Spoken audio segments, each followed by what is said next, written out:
이제 200문제를 잡는데 제가 어떻게 잡았냐면, 시험에 출제되지 않더라도 전기기술사 개념 확립을 위한 문제를 작성을 했어요. 이거는 시험에 안 나와. 아시겠어요? 안 나오지만 여러분들이 모험 답안을 작성하고 시험 문제를 해가지고 그걸 작성을 해야 반드시 그 학원에서는 일반 학원에 저도 해봤지만 그냥 문제 해가지고 무슨 특별반 해가지고 그냥 서브노트 해가지고 발표하고 있는 거 달달달달 외우고 이래가지고 가는 거는 실제적으로다가 기술사가 되고 나서도 어떻게 저런 사람이 기술사가 됐냐 이렇게 얘기 나오니까 여러분들이 저한테 강의를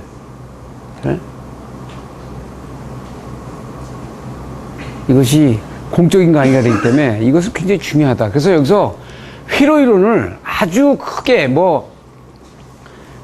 아주 고난도까지 가질 필요는 없지만 시험 문제의 건축정비설비 기술사나 전기 응용이나 전기 안전 그래서 발성 배정 같은 경우에 회로이론 문제가 나오는 문제를 시험 20분 30분 점수를 주고 아주 어렵게 복잡하게 낼 수가 없어요. 그러면 저번에도 얘기한 대로 간단하게 내면서 이 사람의 기초 소양을 보는 거는 회로 문제가 아주 중요하기 때문에 제가 관련도 문제에서 회로 문제 다 넣었어요. 반드시 나옵니다. 계속. 반드시 나온다고 얘기를 해도 말을 안 들어요. 그러면 그건 할 수 없어요. 반드시 나옵니다. 그러니까 회로 문제는 그 관련도 문제 나온 문제를 가지고 여러분들이 반드시 해야 돼. 그래서 결정적인 합격이 떨어지는 사람들은 거기에서 발목이 잡혀가지고 떨어지니까 이 회로 문제 넣고요. 그 다음에 기초 물성. 이거 아주 중요하죠. 이 기초 물성 모르면은 아예 얘기가 안 돼. 그러니까 이거는 기초 물리 쪽인데 물리와 물성이 같이 들어가지만 우리가 전기 기술사로서의 최소한의 1쿠럼이 뭐냐. 그러면요. 제가 볼 때 대답할 수 있는 사람이 몇 안 돼. 1A, 전력, 이런 것들은 다 얘기돼. 1쿠럼을 그냥 이렇게 피부적으로 얘기해 보세요. 하면은 그 전화를 이렇게 눈에도 안 보이고 하는 거지만 보통 이게 도대체 어떤 그 잣대를 가지고 어떤 물리적인 저기를 가지고 있는지를 제대로 안 하면서 그 기술사 되면 뭐 할 거야. 나중에 이제 되면은 그래서 단위 최소한의 그 물리적인 개념 이거는 기사도 아니고 기술사면은 반드시 여러분들이 시험에 안 나오더라도 그 문제들을 딱 놔가지고 제가 던진 문제를 놔가지고 저 교보문고 가서 물리책 찾아보고 다 찾아가지고 자기 나름대로 다 작성하더라도 작성을 해서 그걸 정리를 해가지고 그거는 완전히 떠난 상태를 가지고 가야 돼요. 그렇죠? 알겠어요? 자, 다시 이제 회로. 넓지도 않아. 대개 RLC 회로에서의 그 최대 전송 조건이에요.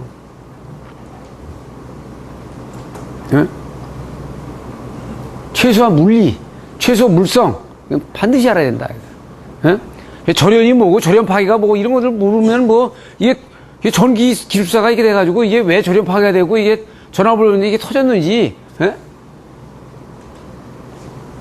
그게 돼야 접지가 어떻고, 무슨 낙뢰가 어떻고, 무슨 여러 가지 저희 과정이 다 나오는 거예요. 그래서 이거, 그리고 여기에는 기초 자기하기 몇 개 문제가 여러 개가 있는데, 이런 부분들에 대한 용어를 반드시 알아야 된다. 이거는 시험 문제 안 나오더라도 여러분들이 반드시 하셔야 돼요. 그래서 그 200문제 안에는 시험 문제가 안 나오더라도 반드시 이건 알아야 된다는 거예요. 아시겠습니까? 그거를 거치고 넘어가야 그 다음에 실무적으로다가 막 달달달달 외우고 이거 그리고 난 다음에 시험에 출제되는 예상 문제는 최근의 정책에 대한 문제가 5%. 그 다음에 최근의 이슈 및 기술 동향이 있어요. 예를 들어서 지금 LED라든지 지금 스마트 그리드라든지 또 기술사가 되는데 또 그때 그것도 몰라. 문외아냐. 그러니까 여러분들은 기술사 하려면은 원래 전기 관련 잡지, 신문 다 구독을 해야 돼. 이 사업의 관계입니다. 그런데 지금 보시는 것처럼 최근의 이슈 및 기술 동향을 알아야 돼.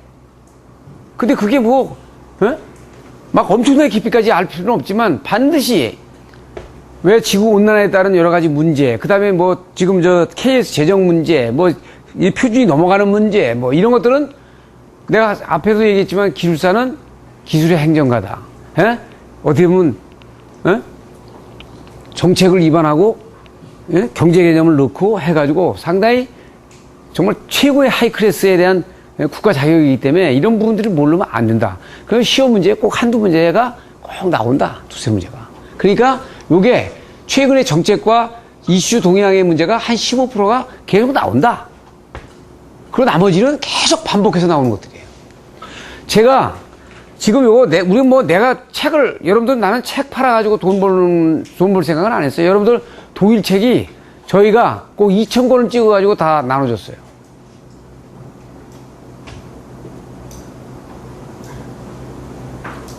어떻게 보면 이제 영업으로 쓰는 거죠. 가서 술 먹고 뭐 대포 먹고 하는 것보다는 책 나눠주는 게 나으니까.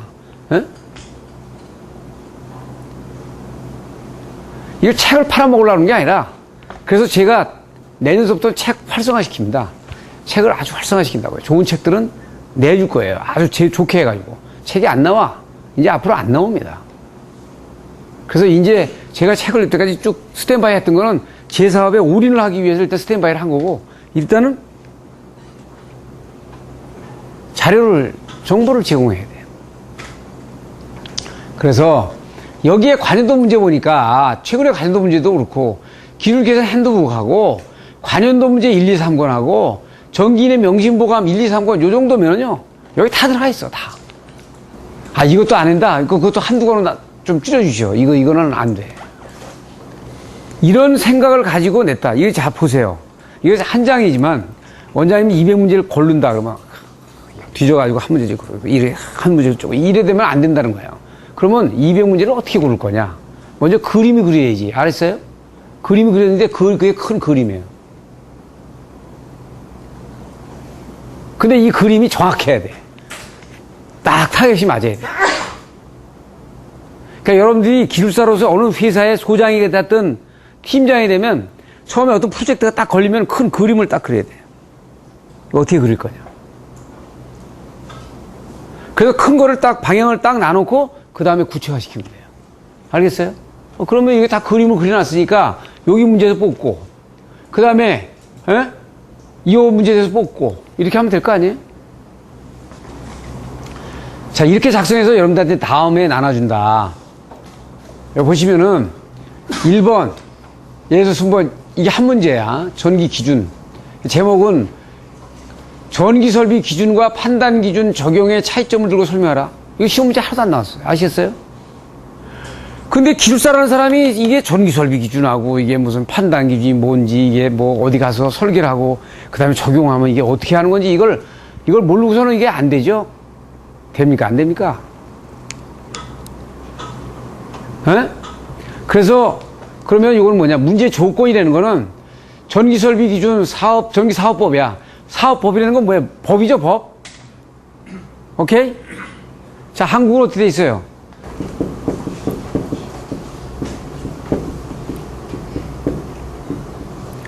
이렇게 돼 있는데,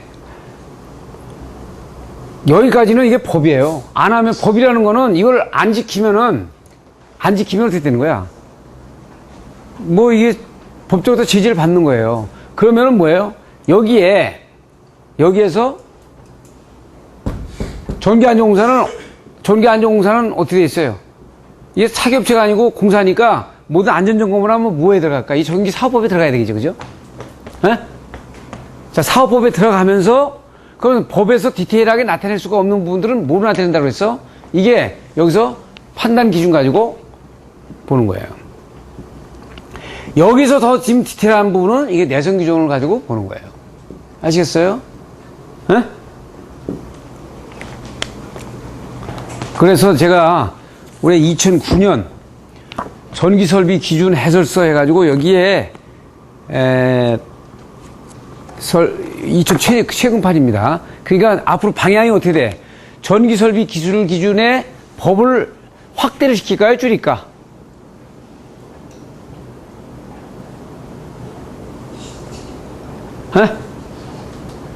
법에서 일정 접지, 이정 접지, 뭐 몇 미리 어쩌고저쩌고 하면 되겠어요? 안 되겠어요?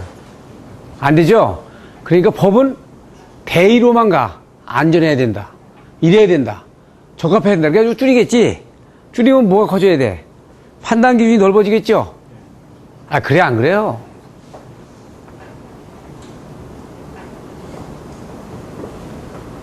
그 방향이야. 그러면, 이거 보시는 것처럼, 여러분들이, 이거 그렇다고 해서 법조항을 이렇게 다 봐가지고 공부를 해라. 이건 아니잖아. 그렇지? 근데 기술사로서는 반드시 흘러가는 게 지금 어떻게 흘러간다는 거 알아야 되죠. 에? 아, 정말이에요. 이거 나가면은 시중에 돌면은요, 이거 출제위원한테 다 손에 넘어갑니다. 그러면, 야, 이거 맞는 얘기야. 그러면 이거 냅니다. 아, 아직 의제가 그런 파괴력은 있어요. 그럼 여기 봐요. 그러면 문제의 조건은 이거에 차이점을 들고 기준 제정을 취지를 설명하는 거야. 그러니까 뭐예요? 법은 앞으로 되면 적게 명문화하고 판단 기준에 자세하게 가고 거기서 더 세분하게 안 되는 부분들은 내성 규정에서 설명하고 이런 식으로 간다. 알겠어요? 그래서 참고 문헌을 여기다 넣어놨어. 이렇게. 에?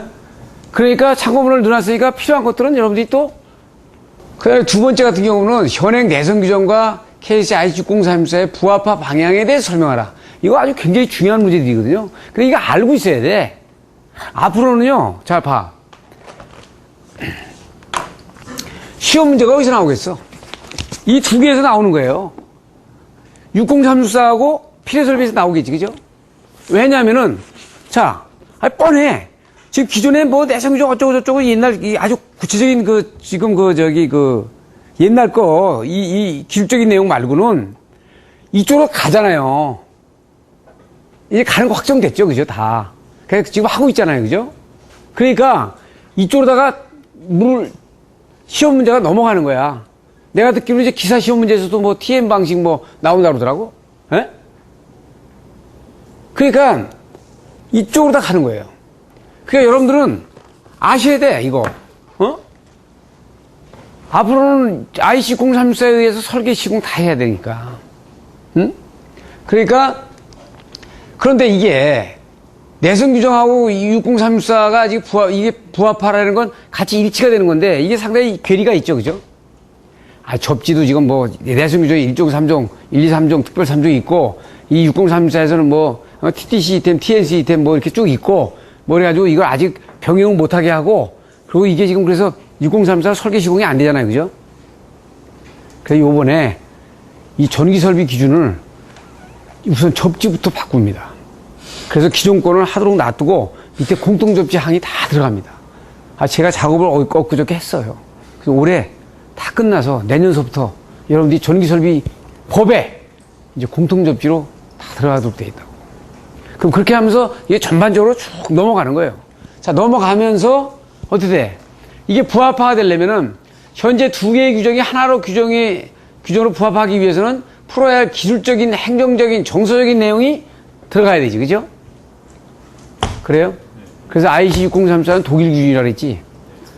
독일 기준을 유럽 기준으로 해가지고 국제 기준으로 했죠. 그러니까 디테일하게 못해. 그래서 이게 디테일하지 않다. 그러니까 독일 규격을 봐야 된다. 그래서 점진적으로 3년에서 5년을 부합화를 가면서 병행해서 쓸 건 쓰고 그러면서 쭉 가면서 돼 있어요. 내성 중에서 써야 될 것 말고는 나머지는 하나씩 제껴서 나가는 거지. 알겠어요? 이거는 출제위원이 꼭 막 회의하는 사람들이 다 하는 얘기야. 그러니까 딱 답안을 보면은 이 사람이 지금 지금 돌아가는 걸 지금 알고 있는지 이거는 학원에서 달달달달 그냥 문제집만 가지고 외웠는지 이게 딱 보이는 거지. 그리고 또 이게 문제가 안 나오더라도 반드시 여러분들이 알아야 돼. 이거 문제가 이렇게는 안 나올 거예요. 뭐 다른 방향으로 해서 나올 수 있을지 몰라도. 근데 반드시 시대적으로 알아야 된다. 그 다음에 현재 한국의 건축정비설비 규정의 방향과 국제화를 하기 위해서 이거를 조건들을 들어라. 그래서 어떻게 되어 있어요? 전선의 IC 국제화 판단 기준 60364, 62305 현재는 대성공인데 향후 IC 6034를 보완하는 것이 이게 보완을 어떻게 해야 되는 것이 출제위원이 답안에서 요구하는 사항이다 이런 얘기예요. 아시겠어요? 자, 문제의 조건을 안 놓고 이 출제위원이 보고 싶어 하는 부분이 있잖아. 에? 이렇게 해야 되죠. 그죠? 그 다음에 건축정비 설비 기준이 KS IC603로 전환되고 있다. 그 핵심 내용을 써라. 자, 그러면은, 자, 603가 이거 뭐, 한두 페이지야? 근데 한두 페이지인데 이걸 만약에 20점짜리로 했으면 20분에 쓰는 거야, 20분에. 20분에. 어? 20분에 쓸 수 있냐? 쓸 수 있어요. 그러니까 여기서 핵심적인 내용은 이 재정의 방향. 왜 IC로 가느냐? 이 IC가 어떻게 만들어졌냐? 그래서 이 내용을 들여다보면 제일 큰 게 전선을 정하는 전격 전류 구하는 방법이 다르고, 그 다음에 거기에 전선에 환경 요인을 갖다 집어넣는 거 다르고, 거기에 의해서 국제적인 전선 규격으로 정하는 거. 이 세 가지만 딱 쓰면 돼요. 그죠?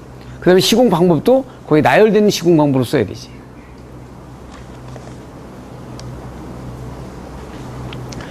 자, 최근에 피해 설비가 6034가 바뀌었다. 그 핵심 내용을 들어 설명하라. 이 세가의 필요성과 이 핵심 내용. 그 IC03, 62305도 뭐 이게 뭐 500페이지가 넘는데 이게 핵심 내용이, 이것도 20, 30분에 쓸 수 있냐? 쓸 수 있다. 이제 세계 IT화 되지, 지구 온난화 되니까 낙뢰 강도 올라가지, 낙뢰 빈도수 올라가지. 그러니까 외래와 내래로 구분했죠. 그래서 그래서 존별로, 존 제로, 원, 투로 다 나누고, 외래와 내래 존별의 SPD를 달고, 롤링 스페어에 의해서 외부의 뇌 대책을 보강하고, 내부로 들어와가지고는 SPD와 접지에 대한 공동 접지와, 요소별, 등급별로, SPD 등급별로 해가지고 쫙 써야 되지. 그러면은,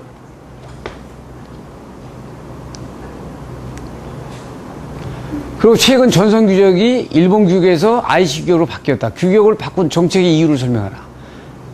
그래서 그 전기설비의 일본화에 이게 여기 뒤에까지 빠졌는데 일본화의 이탈이죠. 탈피. 그 다음에 전선의 수출 경리는 확보. 내부 국제화. 이거 제가 여러 번 얘기했죠. 일단은 이것이 이제 공식 저기로 유인으로 이제 나가게 된다. 아시겠어요? 이렇게 해줘야지. 자, 6034에서 정한 전선 규격 선정 방법. 아주 IC 6034의 아주 핵심이지.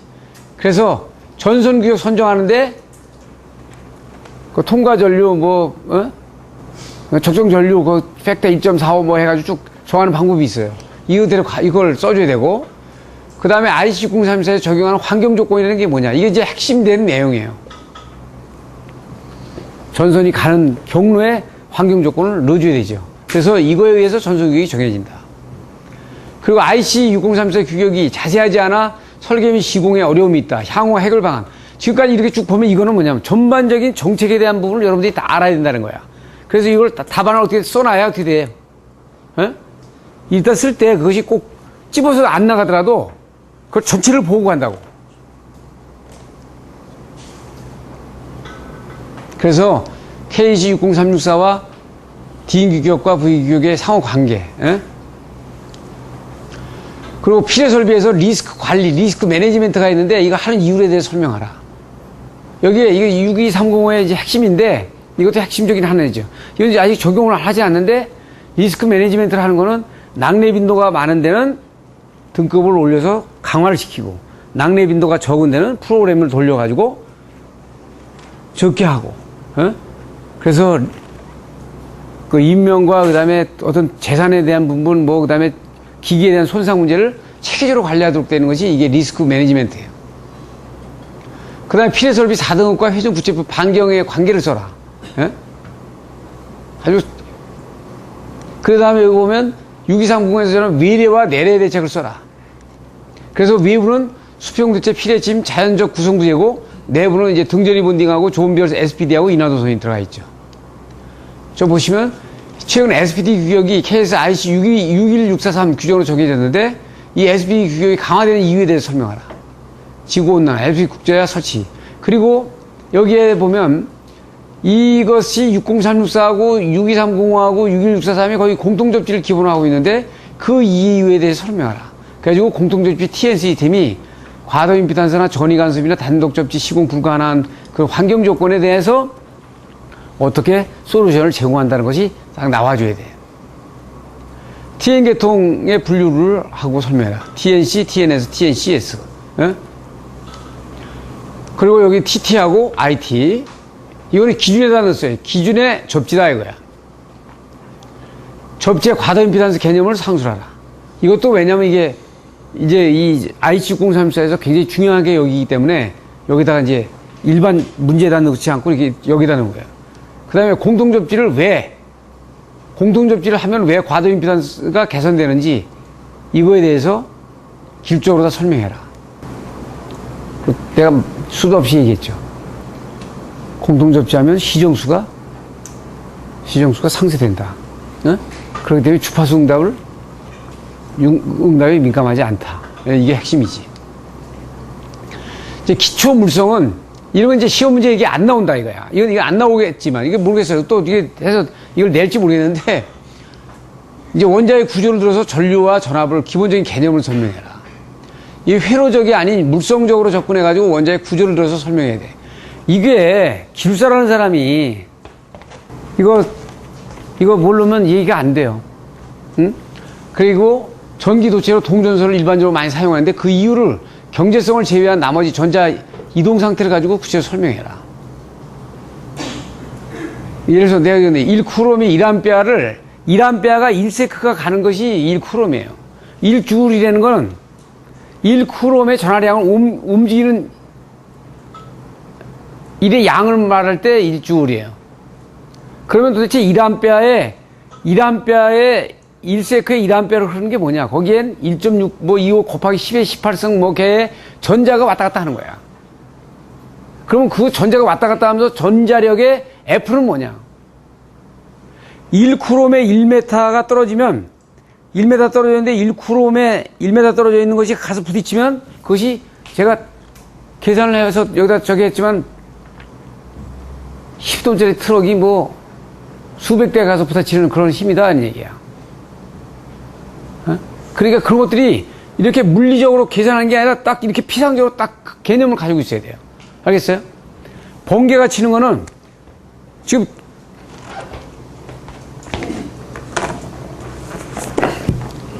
피레설비를 내가 가져왔는데 여기 보면은 맨 앞장에 보면요. 이거 지금 우리 직원들도 잘 몰라.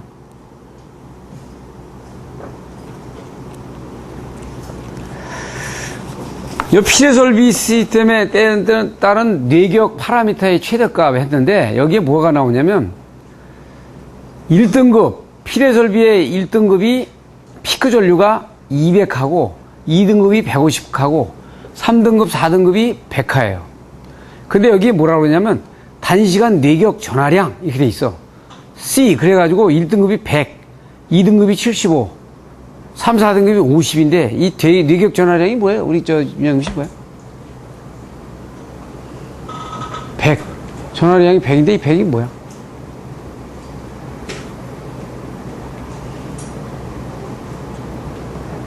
그러니까 이렇게 돼도 몰라.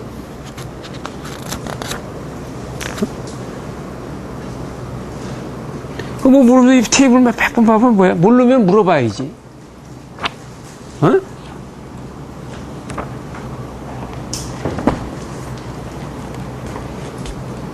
여러분들 무시하는 게 아니라 여러분들도 모르고.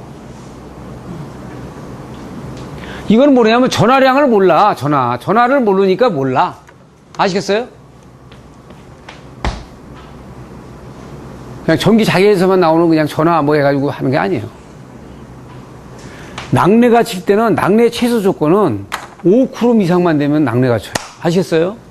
그럼 낙뢰가 친다는 거는 5쿠롬이면은 뭐야? 지금 얘기했지만 1세크에 5A. 오케이? 됐죠? 에? 아니 낙뢰가 치는 게 최소 조건이 5쿠롬이면 낙뢰가 치는데 여기서 1등급은 얼마를 잡으려면 100을 잡으래. 얼마예요? 에? 낙뢰가 최소 조건이 5쿠름이면 낙뢰가 치는데 100쿠름이 전달이 되는 게 1등급이야. 3, 4등급이 50이야. 그러면 최소 조건의 10배죠. 10배. 그죠? 이렇게 물리적으로 규격이 딱 이렇게 형상화되어 있어야 된다는 얘기야. 그래서 이 쿠름의 의미를 정확히 인지하는지, 그 1A라는 건 6.25에 곱하기 10의 28승 세크의 전자의 숫자가 왔다 갔다 하는 거예요. 그거 엄청난 거지. 에? 그래서 우리가 구리의 경우 상온에서 1 입방센치, 1인치, 2.54, 2.54, 네, 2.54cm, 2.54cm 내에 1, 요만한 전선에 1A가 흐른다는 얘기는 1.4에 곱하기 10의 마이너스 24세. 그러니까 마이너스가 24수로 봐도 돼요. 그러니까 1A라는 게 엄청난 거죠. 그러니까 우리가 안전 심실 제동 전류는 얼마? 50mA로 하지. 에? 70mA 넘어가면 사람이 죽고. 아시겠어요? 그리고 이제 전기장하고 자기장을 구분해서 설명하는 거. 이거 변압기를 이해하는데 아주 핵심적인 이론이고. 그리고 이제 물을 H2O를 이용해가지고 전기 쌍극자 이론에 대해서 구체적으로 설명하라. 전기 쌍극자와 자기 쌍극자가 있어. 자, 뒤에 되겠지만, 대지가 이렇게 있으면 대지 네온이 오면 마이너스 전극이 생기죠. 그죠? 이건 전기 쌍극자야. 그런데 어떻게 있어요? 지구가 NS로 나눠져 있죠. 이건 자기 쌍극자예요. 아시겠어요? 예? 이게 다르다고. 예? 이런 것들이 비교를 해가지고 딱 이렇게 개념이 들어가 있어야. 예? 자, 그래서 그 다음에 여기 이제 이거 기초 물속이나 히스토리시스 곡선 이거 뭐 이게 왜냐면 자기하고 관계가 되기 때문에. 그래서 제가 여러분들한테 이걸 이제 오늘 강의는 이거 강의가 마지막이라 그래서 어떻게 이제 만드냐. 지금 이제 앞에 지금 요 질문을 한 것들 왜냐면 뒤에 IC, KS, IC 이거는 자료를 가지고 하면 그건 이제 이해가 되니까 지금 이렇게 되면 이걸 가지고 본단 말이야. 이게 전기 현상이 어떤 것이냐. 전화를 구체적으로 설명해라. 전기력이 뭐냐. 전기 쌍극자는 어떻게 되냐. 전기장과 자기장이 어떻게 되냐. 오음의 법칙의 비오음의 법칙 물적 의미는 뭐냐. 구리가 전류에 잘 통하는 이유는 뭐냐. 이런 것들이 아주 간단하고 정의한 것 같지만 여러분들이 반드시 이 전기의 회로를 보든 뭘 보든 기본적인 것을 다 가지고서 들어가 봐야 된다. 아시겠어요? 그러니까 이렇게 되는 부분들은 기체 방정이라든지 여기 뭐 전리 뭐 공진전압 뭐 이런 것들에 대한 그 기초에 대한 기초 방정에 대한 것들은 시험에 안 나오더라도 깊게 안 나오더라도 그걸 반드시 봐줘야 된다. 아시겠어요? 전하로 향이 되는 거는 음전화와 양전화가 있지. 그래서 음이온과 양이온은 아주 원자 핵을 가지고 있으니까 무겁다. 그래서 이 안에 원자 핵을 가지고 돌잖아요. 그래서 이놈이 이렇게 돌리면은 방향이 돌면 그게 자구라는 거야. 그래서 제가 그 전에 설명한 대로 모든 물체는 살아서 움직이는 거고 다 생물이다. 이것도 움직이고 있고 다 움직인다 그랬어요. 그러니까 이런 서브노트를 만들 때 이렇게 시험 문제는 안 나오더라도 반드시 알아야 되는 문제들은 알아야 되는 것들은 이렇게 사진을 붙이든지 그림을 붙이든지 해가지고 그 서브노트를 제대로 만들어놔야 되는 얘기 아시겠어요? 여기 제목이 던져주면 교보문고에서 하루 종일 살고 이 문제 여기서 찾고 해가지고 다 적더라도 시험 다 끝나면 누가 와서 야, 너 나 합격했으니까 너 서브노트 좀 줘. 그럼 남의 아주 간을 다 빼달라는 거예요. 그거는 달래는 사람이 미친 사람이고 주는 사람도 미친 사람이고.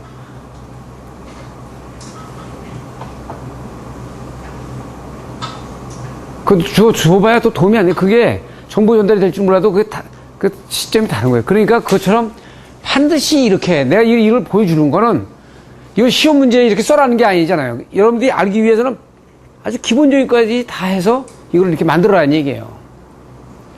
제가 말씀드린 대로 아까 다시 앞에 가면 기초 물성에 대한 문제를 던질 거예요. 그러면 그런 문제들에 대한 모범 답안이 이렇게 써라는 거예요. 여러분들이 작성을 이렇게 해놓고 있어라는 얘기예요.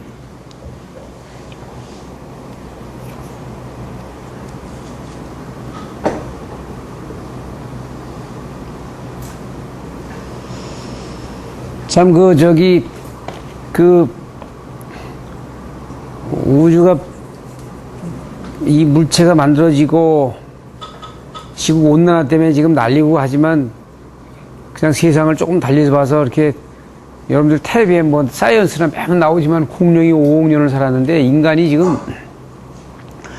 역사를 쓴 게 5천 년밖에 안 돼. 역사를 쓴 거는. 그러니까 200만 년 전에 유인원이 만들어졌어도 그건 그냥 꽥꽥 때리고 그냥 동물처럼 사는 거고 일단 야구전에 글을 쓰고 역사를 기록한 거는 5천 년밖에 안 돼요. 어? 뭐 예수님이 나오고 무슨 부처님이 나오고 막 그거 다 하여튼 기록을 쓴 게 5천 년밖에 안 돼. 그러니까 공룡이 사는 거는 5억 년을 살았어. 5만 년도 아니고 지금 5천 년이야. 그 10분의 1이야 100분의 1밖에 지금 인간이 살질 않았어요. 그러니까 근데 그런 공룡들이 한순간에 날아갔어. 이게 뭐 획획되고 뭐 지구온난하고 뭐 막 어쩌고 이것도 다 어떻게 보면 그냥 조력지열이지요. 내가 이 얘기를 왜 하냐면 이런 내용을 들여다보면 그런 과정에서 이 과학자들이 이런 거를 눈에 보이지 않는 부분들에 대한 부분을 참 다 규명해낸 건 대단한 거예요. 그러니까 보시면은 이런 것들을 우리가 양성자와 중성자, 그 다음에 질량의 문제, 뭐 이런 것들에 대한 부분을 왜 이것이 어떻게 거동을 하면서 절연 파괴로 이어지고 절연이 유지되고 하기 때문에 이걸 반드시 알아야 된다. 이거 왜 전선에 절연 파괴가 되고 절연을 유지하고 이런 것들에 대한 걸 아셔야 된다는 얘기예요. 그렇기 때문에 이걸 이제 알아야 된다는 거예요. 그래서 전자의 절단량을 이렇게 우리가 쪼개는데 이렇게까지 수치를 딱 해서 갈 필요는 없겠지만 이 1쿠름의 전하를 얻으려면 얼마나 많은 수의 전자가 필요하냐. 1조에 100만 배야 10에 18승이 된 게. 그러니까 1쿠름을 만들려면은 1쿠름을 1암페어 흘렸잖아요. 1쿠름이 1암페어의 전류를 흘렸다면 1초에, 그러니까 1초에 10에 18승, 1조에 100만 개의 전자가 이동을 하는 게 1쿠름이에요. 그것의 5배가 일반 낙뢰가 치는 거야. 근데 저게 테이블에 50, 100이 있어. 이거 어떻게 하는 거야? 그러니까 1등급에 대한 것이 상상이 돼요? 알겠어요? 예? 근데 이제 1등급은 1등급으로 하라잖아. 뭐, 산 정상이나 이런 데는 1등급으로 하래요. 그게 엄청난 숫자입니다, 이게. 예? 그래서 이런 전자의 질량을 가지고 역으로 계산하고 양성자의 질량을 가지고 계산해가지고, 어? 이게, 예? 자유전자가 이동하는 부분에 대한 부분을 보면은, 예? 1암페어의 전류가 흘렀을 때 보통 매 초에 6.25에 곱하기 10의 18개 전자가 통과해야 1암페어의 정의가 된다고요. 그래서 이걸 갖다가 우리가 이제 미리암페어를 축소를 해가지고 우리가 이렇게 얘기를 하잖아요. 감전 느끼고 경련을 하고, 그래서 여기서 이제 전압의 영향과 이제 전자의 거동 상태에서는 주파수의 영향과 전류의 영향을 받는데 우리가 어떻게 돼? 전압은 전자의 이동 속도가 빨라가지고 신체의 조직을 파괴하는 거예요. 아시겠어요? 자, 높은 전압에 감전사를 했다. 이거는 전자가 빨리 통과를 해가지고 조직을 파괴한 거야. 그래서 죽는 거고, 큰 전류에 의해서 죽었다. 이거는 전자의 수량이 많아가지고 조직을 파괴하는 거예요. 그렇죠? 자, 전압은 낮은데 큰 전류를 잡았어. 그때 죽었어. 그거는 뭐냐면 전자가 미는 속도에 의해서 조직이 파괴된 게 아니고 전류의 양이 이 생체 조직을 파괴하고 들어갔다. 주파수는 왔다 갔다를 많이 했다. 왔다 갔다를 많이 하니까 어떻게 돼요? 충돌이 횟수가 많아진 거예요. 그러니까 우리가 60사이클보다는 50사이클이 더 안전하다. 그래서 이런 부분들을 우리가 얘기될 수 있는 거예요. 그러니까 이거 상당히 이게 그 일반적인 그 피상적인 부분을 이런 것들이 개념이 다 정립이 돼야 된다. 제가 샘플을 이렇게 한 거는 기술사에서 이 문제는 안 나와. 근데 반드시 여러분들 해가지고 가야 돼. 네? 그래서 전기력이 F는 K에 스몰 Q에 Q1, Q2 이렇게 돼 있죠. 그러면 예에서 1쿠럼에 2개의 점전화 1m 떨어졌을 때 이 양을 계산해 보면요. 이게 얼마나 큰지 이게 지구에 조그만 여기 그 내철의 철이 NS극을 만드는데 NS극이 만들어져 가지고 이게 이 NS극이 우리 자석처럼 이렇게 만들어져 있거든요. 그래가지고 태양광에서 태양풍이 만들어지고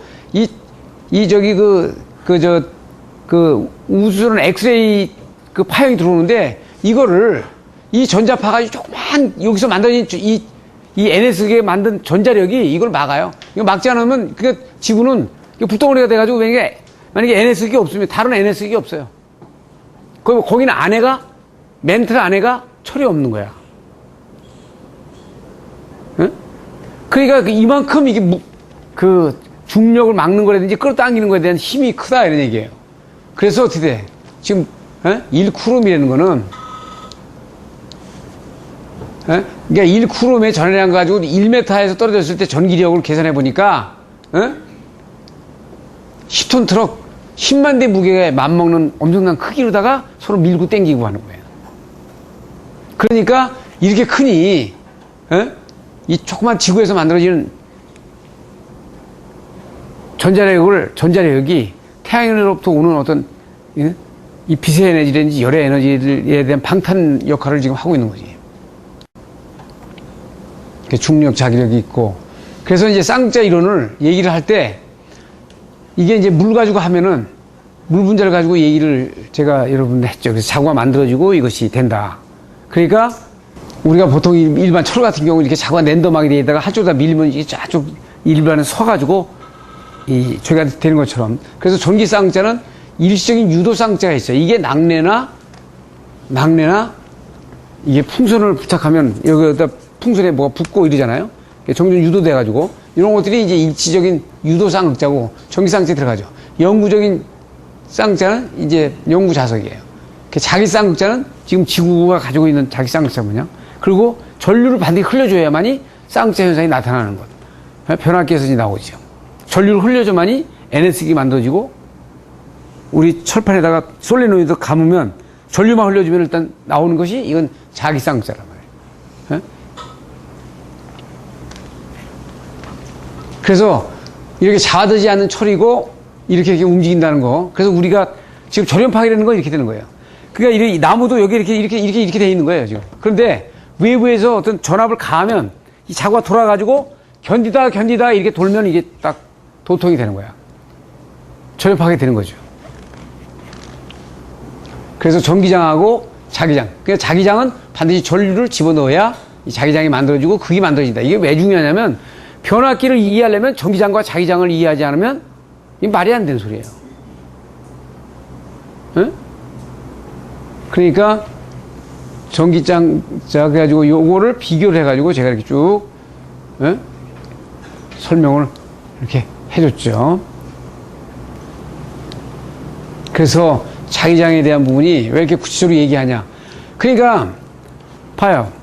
자, 변압기를 여기 전류를 넣어서 전류를 넣어가지고 전기장을 만들면 여기 자기장이 만들어지거든요. 이게 자기장이야. 그래서 자기장이 만들어지면 다시 전기장이 만들어져.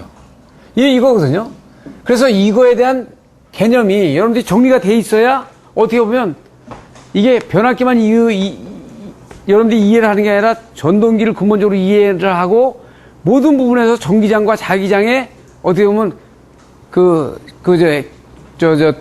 전기 에너지의 전달이기 때문에 이 부분을 반드시 이해를 하셔야 된다.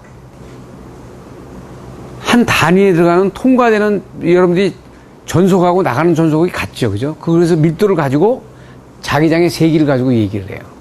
이거는 전류가 많이 흘러가지고 열이 나는 거하고는 관계가 없는 거예요. 그죠? 전류가 단위 밀도의 적은 도체에 많이 흘러가지고 열이 나는 거하고는 다르다. 다른 개념이에요. 센 자기장이 만들어지는 건 또 별개의 문제예요. 센 자기장이 만들어지는 거는 굉장히 먼 거리에 영역까지 자기장에 영향을 미치는 거죠. 그죠? 전류는 여기다 아무리 줘도 전선에 달궈지는 것으로만 끝나지, 전선에 여기 전류가 많이 흘렀다고 해가지고 크게 여기서 자기장이 만들어지지만 실질적으로 자기장 측면에서 보면은 전류가 많이 흘러가지고 열이 나서 온도가 올라가는 거하고 또 다른 측면이다 이런 얘기예요. 아시겠어요? 전류가 흘러가지고 그 충돌해서 열이 나는 거하고. 그러니까 이 부분을 들여다보면 그림으로 모든 걸 다 얘기할 수 있어요. 우리가 간단한 예로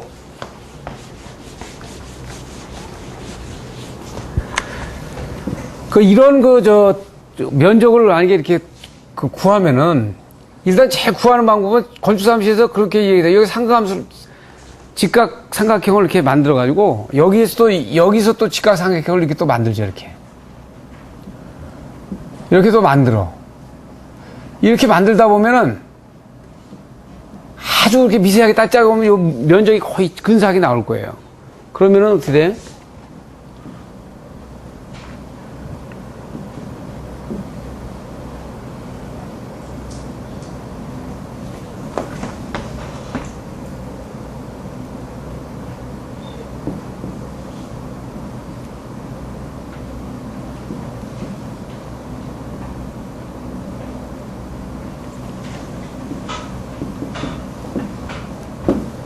그래서 이거를 빼버리고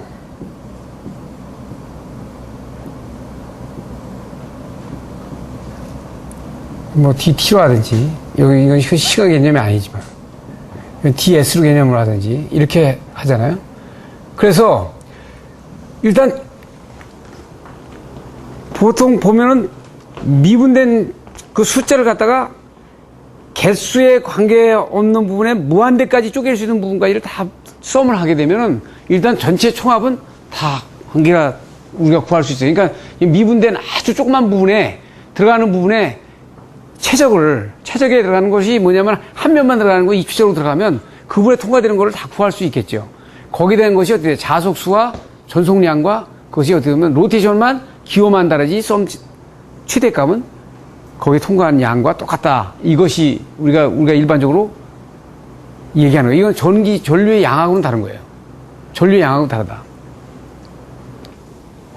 그럼 제가 여태까지 최근에 나온 문제들 뭐 이렇게 쭉 보면, 어릴 때 쉽게 나왔다, 뭐 어렵게 나왔다 이렇게 했지만 공통이 쭉 있잖아요. 그죠? 근데 그렇게 되면 여러분들이 전기 응용 기술사를 보든, 전기 안전 기술사를 보든, 발송 배전을 보든, 이것을 해놓고 가면은 기초 체력이 굉장히 튼튼하게 되는 거예요. 그러니까 한 기술사를 학교 가면 특히 이제 건축적인 설비가 보는 사람도 많고, 이게 보는 사람이 많고 학교물이 적으니까 이게 힘든데, 이것을 통과하면은 다른 기술사를 공부하고 다른 기술사를 패스해서 넘어가는 게 그냥 구렁이 담는 넘어가지 넘어간다고요. 그것이 뭐냐면 기초 체력이 돼 있기 때문에 그러는 거예요. 그럼 오늘 강의는 이거로 다 강의 마치겠습니다. 감사합니다.